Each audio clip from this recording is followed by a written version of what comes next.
আসসালামু আলাইকুম, সবাইকে শুভেচ্ছা জানিয়ে কুরাইশ নিউজের রাতের সংবাদ শুরু করছি। আমি রফিকুল ইসলাম। শুরুতেই সংবাদ শিরোনাম। বুধবার 4 দিনের সফরে চীন যাচ্ছেন প্রধান উপদেষ্টা। ৭১-এর মতো ২৪-এও পালিয়েছেন আওয়ামী লীগ নেতারা, মন্তব্য মির্জা ফখরুলের। বেতন বোনাস না দেয়ায় ১২ কারখানার মালিকদের বিদেশ যাত্রায় নিষেধাজ্ঞা। এবং ছায়ানট সভাপতি সঞ্জিদা খাতুন আর নেই। এবার বিস্তারিত, শুরুতেই জাতীয় প্রসঙ্গ। আগামীকাল 4 দিনের সফরে চীন যাচ্ছেন অন্তর্বর্তী সরকারের প্রধান উপদেষ্টা অধ্যাপক ডক্টর মোহাম্মদ ইউনূস। অন্তর্বর্তী সরকারের প্রধান উপদেষ্টার চীন সফরকালে দেশটির সঙ্গে সামরিক সহযোগিতা বিষয়ে আলোচনা হবে। এছাড়া দুই দেশের নদী ব্যবস্থাপনার আওতায় তিস্তা ইস্যু নিয়ে আলোচনা উঠতে পারে। মঙ্গলবার পররাষ্ট্র মন্ত্রণালয়ে এক সংবাদ সম্মেলনে পররাষ্ট্র সচিব এম জসিমউদ্দিন এ তথ্য জানান। প্রধান উপদেষ্টা ডক্টর মোহাম্মদ ইউনূসের চীন ও থাইল্যান্ড সফর সামনে রেখে এ সংবাদ সম্মেলনের আয়োজন করা হয়। সম্মেলনে এক প্রশ্নের উত্তরে পররাষ্ট্র সচিব জসিমউদ্দিন বলেন, চীনকে গুরুত্বপূর্ণ বন্ধু হিসেবে আমরা ধারণ করি, চীনও আমাদের ধারণ করে। চীনা প্রেসিডেন্টের সঙ্গে প্রধান উপদেষ্টা মোহাম্মদ ইউনূসের দ্বিপক্ষীয় বৈঠক কোনো এজেন্ডা ভিত্তিক নয়, নদী ব্যবস্থাপনার আওতায় তিস্তা ইস্যু উঠতে পারে।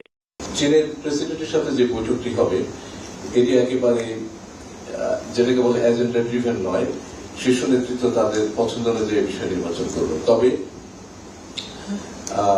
আমাদের দিক থেকে এবং চীনের দিক থেকে বারবার আছে ওয়াটার ম্যানেজমেন্ট বিষয়টা নিয়ে কথা বলার জন্য, এবং সেই ওয়াটার ম্যানেজমেন্টের বিষয়ের আওতায় তিস্তা প্রকল্প নিয়ে কথার একটা সুযোগ আছে। রোহিঙ্গা প্রত্যাবাসন নিয়ে প্রত্যাশা, আপনারা জানেন যে রোহিঙ্গার সমস্যাটা একটা দীর্ঘদিনের সমস্যা, এর মধ্যে 7 বছরের বেশি অতিক্রান্ত হয়েছে, এবং বাংলাদেশের দিক থেকে আমরা বিভিন্নভাবে চেষ্টা করেছি এই সমস্যাটা যাতে সমাধান হয়। আমরা দ্বিপাক্ষিকভাবে মায়ানমার সরকারের সাথে 2017-18 সাল থেকে কথাবার্তা বলছি, এবং আমাদের এই চেষ্টায় চীনও আমাদেরকে সহায়তা করেছে। আমরা এই বৈঠককে যেটা আশা করছি সেটা হচ্ছে যে মিয়ানমারের ভিতরে যে উদ্ভূত পরিস্থিতি, সেই উদ্ভূত পরিস্থিতি সম্পর্কে চীনের একটা ভিউজ আমরা নিতে পারি এবং আমরা আমাদের ভিউটা শেয়ার করতে পারি, এবং তার প্রেক্ষিতে আমরা কি করে সামনে এগিয়ে যেতে পারি in terms of the repetition of the Rohingya people standard in Bangladesh. 1971 সালের রাতের অন্ধকারে পাকিস্তানের কাছে আত্মসমর্পণ করেছিলেন শেখ মুজিবুর রহমান। মানুষকে অরক্ষিত রেখে কোনো দিক নির্দেশনা না দিয়ে আওয়ামী লীগ নেতারা পালিয়ে গিয়েছিলেন। 2024 সালের আগস্টেও তারা তাদের নেতাকর্মীদের রেখে হেলিকপ্টারে ভারতে পালিয়ে গেছেন। এমনই মন্তব্য করেছেন বিএনপি মহাসচিব মির্জা ফখরুল ইসলাম আলমগীর। মঙ্গলবার দুপুরে রাজধানীর ইঞ্জিনিয়ার্স ইনস্টিটিউশন মিলনায়তনে আয়োজিত মহান স্বাধীনতা দিবসের আলোচনা সভায় তিনি এসব কথা বলেন। এ সময় মির্জা ফখরুল বলেন, আওয়ামী লীগ কখনো গণতন্ত্রে বিশ্বাস করত না, তাই তাদেরকে আর কোনো গণতান্ত্রিক সুবিধা দেওয়ার কথা চিন্তা করা উচিত নয়। 71-এ স্বাধীনতার ঘোষণা দিয়ে দিক নির্দেশনা দিয়েছিলেন শহীদ প্রেসিডেন্ট জিয়াউর রহমান, প্রথম নারী মুক্তিযোদ্ধা বেগম খালেদা জিয়া। যারা এই ইতিহাস জানেন না তারাই জিয়াউর রহমানের অবদান নিয়ে প্রশ্ন তোলেন।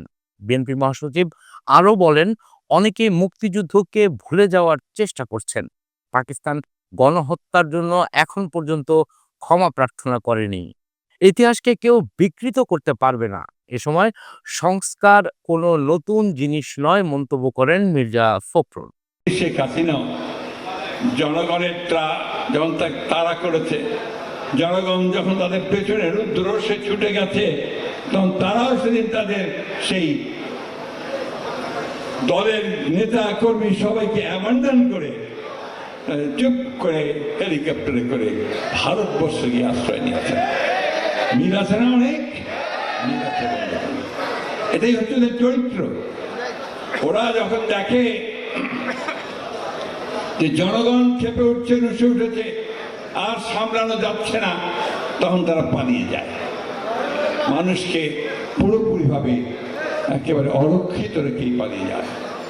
বন্ধুগণ, 1971 সাল আমাদের জন্য আমরা যারা 1971 সালে স্বাধীনতা যুদ্ধ করেছি, আমরা যে একটা স্বাধীন ভূখণ্ড ছিনিয়ে নিয়ে এসেছি পাকিস্তানের শোষণ, নিপীড়ন, নির্যাতন থেকে, তাদের হাত থেকে বের করে আমরা যখন একটা স্বাধীন মুক্ত বাংলাদেশ তৈরি করার জন্য যুদ্ধ শুরু করেছি, আমাদের কাছে নিঃসন্দেহে এটা অত্যন্ত আবেগের, অত্যন্ত আমাদের হৃদয়ের একটা যন্ত্রণার মধ্য দিয়ে আসা একটা ঘটনা। আমরা এটাকে ভুলতে পারি না, সেই জন্যই আমরা এটাকে সবসময় মনে রাখার চেষ্টা করি। শহীদ প্রেসিডেন্ট জিয়াউর রহমান সেদিন আমাদের দিক নির্দেশনা দিয়েছিলেন। আরেকজন মহান নারী যার কথা আমি বারবার বলি, যিনি সেই দিন যখন শহীদ প্রেসিডেন্ট জিয়াউর রহমান ক্যান্টনমেন্ট ছেড়ে চলে গিয়েছিলেন, তার স্ত্রীকে একা ফেলে রেখে, দুটো ছোট সন্তানকে রেখে, তখন এই নারী সেদিন কিন্তু রুখে দাঁড়িয়েছিলেন। তিনি সৈনিকদের বলেছিলেন যে জিয়াউর রহমানের নির্দেশ ছাড়া তোরা অস্ত্র সমর্পণ করবে না। এরপরে তিনি তাদের দুই বাচ্চার হাত ধরে তিনি ঢাকায় চলে এসেছিলেন লুকিয়ে বোরখা পরে, এবং ঢাকায় তিনি গ্রেফতার হয়েছেন পাক সেনাবাহিনীর হাতে, এবং দীর্ঘ 9 মাস তিনি কারাগারে ছিলেন শেষ দিন পর্যন্ত। সেই জন্য আমি সবসময় বলে থাকি, প্রথম নারী মুক্তিযোদ্ধা যে কেউ থাকে সেটা হচ্ছে দেশনেত্রী বেগম খালেদা জিয়া। বেতন বোনাস না দেওয়ায় 12 কারখানার মালিকদের বিদেশ যাত্রায় নিষেধাজ্ঞা দেওয়া হয়েছে। নৌপরিবহন এবং শ্রম ও কর্মসংস্থান উপদেষ্টা ব্রিগেডিয়ার জেনারেল অবসরপ্রাপ্ত ডক্টর এম সাখাওয়াত হোসেন এই তথ্য জানিয়েছেন। সরকারের বেঁধে দেওয়া সময়ের মধ্যে শ্রমিকদের বেতন বোনাস পরিশোধ না করায় 12টি কারখানার মালিকদের বিদেশ যাত্রায় নিষেধাজ্ঞা দেওয়া হয়েছে। আজ থেকেই এ নিষেধাজ্ঞা কার্যকর হয়েছে। মঙ্গলবার সচিবালয়ে আয়োজিত এক সংবাদ সম্মেলনে তিনি এসব কথা বলেন। বেশ কদিন ধরেই বেতন ও বোনাস নিয়ে বিভিন্ন জায়গায় শ্রমিকদের আন্দোলন চলছে, আজও চলেছে আন্দোলন। শ্রম ভবনের সামনে আজও বিক্ষোভ আন্দোলন হয়েছে। আন্দোলনকারীদের সাথে পুলিশের বেশ কয়েক দফা ধাওয়া পাল্টা ধাওয়ার ঘটনাও ঘটেছে। এদিকে 12 কারখানার বাইরে অন্য কারখানার শ্রমিকদের বেতন পরিশোধ না করলে তাদের বিষয়ে কি সিদ্ধান্ত নেওয়া হবে, এমন প্রশ্নের উত্তরে সাখাওয়াত হোসেন বলেন, 27 মার্চের মধ্যে সব কারখানার শ্রমিকদের বেতন বোনাস পরিশোধ করতে হবে। 27 মার্চের পর আমরা বিষয়টি পর্যালোচনা করব। যদি আরও কোনো প্রতিষ্ঠান শ্রমিকদের বেতন বোনাস পরিশোধ করতে না পারে, তাদের বিরুদ্ধেও সর্বোচ্চ আইনগত ব্যবস্থা নেওয়া হবে। ভারত কি শেখ হাসিনাকে বাংলাদেশে ফেরত পাঠাবে, নাকি রাজনৈতিক আশ্রয় দেবে, কিংবা ভারতে বসিয়ে বসিয়ে খাওয়াবে? বাংলাদেশের রাজনীতিতে উত্তেজনার পারদ এখন ঊর্ধ্বমুখী। গণ অভ্যুত্থানের পর ক্ষমতাচ্যুত শেখ হাসিনা এখন দিল্লিতে, কিন্তু আওয়ামী লীগ শীর্ষ নেতারা বলছেন তিনি ফিরে আসবেন প্রধানমন্ত্রী হিসেবেই। বিস্তারিত থাকছে ডেস্ক রিপোর্টে।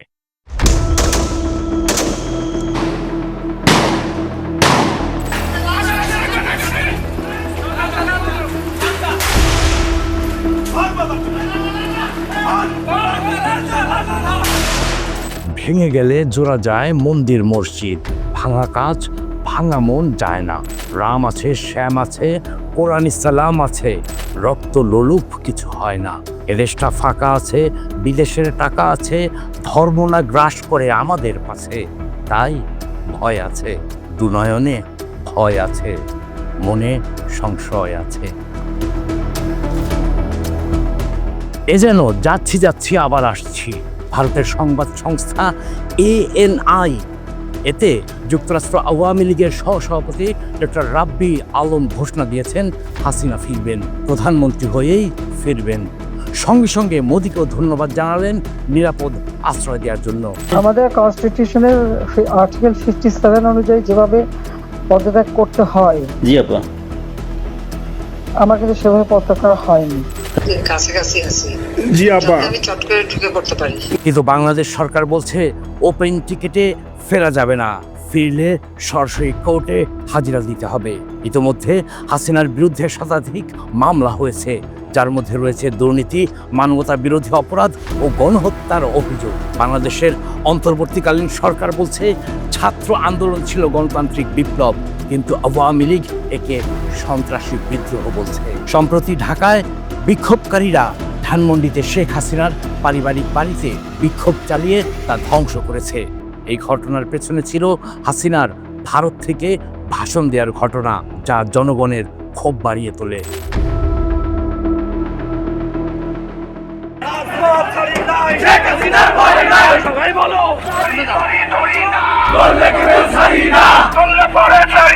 এদিকে শেখ হাসিনার সমর্থকরা ভারতে ও বাংলাদেশে বিক্ষোভ করছে, আর ভারতের ভূমিকা নিয়ে প্রশ্ন উঠেছে আন্তর্জাতিক মহলে। বাংলাদেশ ভারত সম্পর্কে নতুন মোড় নিতে পারে যে কোনো মুহূর্তে।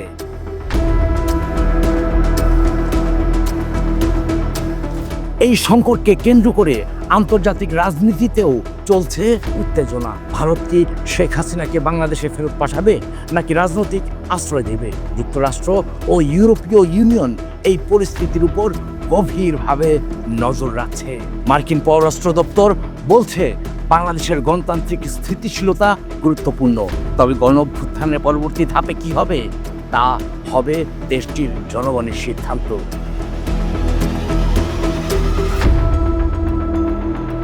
অন্যদিকে চীন ও রাশিয়া ইতোমধ্যে ঢাকা সরকারের প্রতি সমর্থন জানিয়েছে, যা দক্ষিণ এশিয়ার ভূ রাজনীতিতে নতুন মাত্রা যোগ করেছে। শেখ হাসিনার প্রত্যাবর্তন কি কূটনৈতিক টানাপোড়েনের নতুন অধ্যায় খুলবে, নাকি বাংলাদেশে তার রাজনৈতিক ক্যারিয়ার এখানেই সমাপ্ত?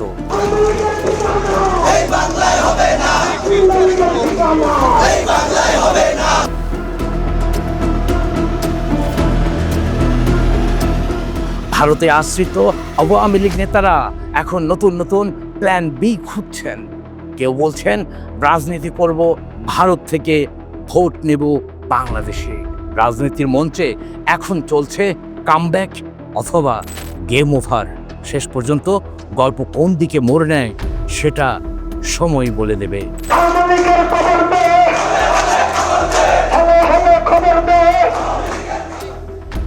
News desk, Quraish news. এবার জেলা সংবাদ। মানিকগঞ্জের আরিচা কাজিরহাট নৌ রুটে স্পিডবোট চলাচল বন্ধ রেখেছে চালকরা। মঙ্গলবার বেলা 11টা থেকে স্পিডবোট চলাচল বন্ধ রয়েছে। এ সময় যাত্রীরা বাধ্য হয়ে ফেরি ও লঞ্চে নদী পার হচ্ছেন। দুজন স্পিডবোট চালক জানান, দ্রুত সময়ে নদী পার হওয়ার জন্য পশ্চিমাঞ্চলের যাত্রীরা অন্য নৌযানের পরিবর্তে স্পিডবোটে যাতায়াত করতে বেশি পছন্দ করে। দীর্ঘদিন এই নৌ রুটে স্পিডবোট বন্ধ থাকার পর গত কয়েক মাস ধরে পুনরায় শুরু হয়েছে। নদীর মাঝখানে কোস্ট গার্ডের সদস্যরা দু একজন যাত্রী বেশি নিলে নির্মমভাবে তাদের মারধর করে। স্পিডবোট মালিকরা জানান, নৌ পরিবহন মন্ত্রণালয়ের নির্দেশনা মতে প্রতিটি বোর্ডে 12 জন যাত্রী নেয়ার কথা, কিন্তু নদী শান্ত থাকায় 2-3 জন বেশি নিলে সমস্যা হয় না, কারণ তেল খরচ আর সব মিলিয়ে কজন যাত্রী নিয়ে মালিকদের লোকসান গুনতে হয়। এ সময় চালকদের মারধরের ঘটনায় সুষ্ঠু সমাধান ও বিচার দাবি করেন মালিকরা। এবার আন্তর্জাতিক প্রসঙ্গ। মধ্যরাত থেকে ভোর পর্যন্ত গাজায় হামলা চালিয়ে অন্তত 20 ফিলিস্তিনিকে হত্যা করেছে দখলদার ইসরায়েল। মঙ্গলবার সকালে কাতার ভিত্তিক সংবাদ মাধ্যম আল জাজিরা এ তথ্য নিশ্চিত করেছে। যুদ্ধবিরতি উপেক্ষা করে গত 18 মার্চ গাজায় নতুন করে ধ্বংসযজ্ঞ শুরু করেছে নেতানিয়াহু বাহিনী। মার্কিন মদদে সেই হামলার এখন পর্যন্ত প্রায় 700 জনের মৃত্যু হয়েছে, যাদের মধ্যে অন্তত 400 জন নারী ও শিশু। হামাসের বেশ কয়েকজন শীর্ষ কর্মকর্তাও হামলায় নিহত হয়েছেন। গাজার স্বাস্থ্য মন্ত্রণালয় বলছে 2023 সালের 7 অক্টোবর আগ্রাসন শুরুর পর ইসরায়েলি বাহিনীর বর্বর হামলায় গাজায় মোট নিহতের সংখ্যা 50,033 জনে পৌঁছেছে। এদের মধ্যে কেবল শিশুই 17,000। সেই সঙ্গে আহত হয়েছেন 1,274 জন। এছাড়া দখলদারদের হামলায় হাসপাতাল, স্কুল, শরণার্থী শিবির, মসজিদ, গির্জাসহ হাজার হাজার ভবন ক্ষতিগ্রস্ত বা ধ্বংস হয়ে গেছে। ইসরায়েলি আগ্রাসনে লাখ লাখ বাসিন্দা তাদের বাড়ি ঘর ছাড়তেও বাধ্য হয়েছেন। জানাবো খেলার খবর। মৃত্যুর দুয়ার থেকে ফিরে এসে তামিম ইকবাল এবার প্রার্থনারত মানুষদের উদ্দেশ্যে বার্তা দিয়েছেন। নিজের অফিসিয়াল ফেসবুক পেজে দেয়া এক পোস্টে মানুষের ভালোবাসা, পরস্পর পাশে দাঁড়ানোর এই নজির ধরে রাখার আহ্বান জানিয়েছেন তামিম ইকবাল। সাবেক এই বাংলাদেশ অধিনায়ক যখন জীবন সন্ধিক্ষণে সেই সময় তার অতীতে করা মানুষের জন্য কিছু সহায়তার ঘটনা সামনে আসে, তেমনই এক ঘটনা উল্লেখ করেন তামিম ইকবাল। তিনি লেখেন, ২ বছর আগে এই রোজার সময় অনুপের কাছে গিয়েছিলাম। সেদিন জানতে পারলাম অনুপের বাবার হার্টের অপারেশন করতে পারেনি। খুব সম্ভবত ২৪ ঘন্টা আগে জীবনের সবচেয়ে কঠিন মৃত্যু মুহূর্তের সাক্ষী হয়েছেন তামিম ইকবাল। দুইবার হার্ট অ্যাটাক করায় তাকে লাইফ সাপোর্ট পর্যন্ত যেতে হয়েছিল। এরপর তার হার্টের ব্লক ধরা পড়ায় পরানো হয় রিং। তবুও চিকিৎসকরা বলেছিলেন তিনি পুরোপুরি ঝুঁকিমুক্ত নন। আজ সকাল হতেই সেই সংখ্যা অনেকটাই কাটিয়ে উঠেছেন তামিম। সংবাদ শেষ করব বিনোদন অঙ্গনের খবর দিয়ে। বিনোদন অঙ্গনে নেমে এসেছে শোকের কালো ছায়া। বিশিষ্ট সাংস্কৃতিক ব্যক্তিত্ব, রবীন্দ্রসঙ্গীত শিল্পী ও ছায়ানটের সভাপতি সঞ্জিদা খাতুন আর নেই। ইন্না লিল্লাহি ওয়া ইন্না ইলাইহি রাজিউন। মৃত্যুকালে তার বয়স ছিল ৯৩ বছর। বার্ধক্যজনিত ও নানা রোগে মঙ্গলবার বিকেলে রাজধানীর একটি হাসপাতালে তিনি শেষ নিঃশ্বাস ত্যাগ করেন। সঞ্জিদা খাতুনের পরিবারের পক্ষ থেকে এ তথ্য নিশ্চিত করা হয়েছে। সঞ্জিদা খাতুন বাংলাদেশের সাংস্কৃতিক অঙ্গনের অন্যতম ব্যক্তিত্ব। তিনি একাধারে রবীন্দ্রসঙ্গীত শিল্পী, লেখক, গবেষক, সংগঠক, সঙ্গীতজ্ঞ ও শিক্ষক। তিনি বাংলাদেশের অন্যতম শীর্ষস্থানীয় সাংস্কৃতিক প্রতিষ্ঠান ছায়ানটের প্রতিষ্ঠাতা সদস্য এবং সভাপতি। এছাড়াও তিনি জাতীয় রবীন্দ্রসঙ্গীত সম্মিলন পরিষদেরও প্রতিষ্ঠাতা সদস্য ছিলেন। সংবাদ শেষ করার আগে সংবাদ শিরোনামগুলো আরও একবার। বুধবার ৪ দিনের সফরে চীন যাচ্ছেন প্রধান উপদেষ্টা। ৭১-এর মতো ২৪-এও পালিয়েছেন আওয়ামী লীগ নেতারা, মন্তব্য মির্জা ফখরুলের। বেতন বোনাস না দেয়ায় ১২ কারখানার মালিকদের বিদেশ যাত্রায় নিষেধাজ্ঞা। এবং ছায়ানট সভাপতি সঞ্জিদা খাতুন আর নেই। দর্শক, এতক্ষণ সাথে থাকার জন্য ধন্যবাদ। সবশেষ সংবাদ দেখতে চোখ রাখুন কুরাইশ নিউজের পর্দায় অথবা ভিজিট করুন www.qurashnews.com। কুরাইশ নিউজের পরবর্তী সংবাদ দেখার আমন্ত্রণ জানিয়ে আপনাদের কাছ থেকে এখনকার মতো বিদায় নিচ্ছি। আমি রফিকুল ইসলাম। আল্লাহ হাফেজ।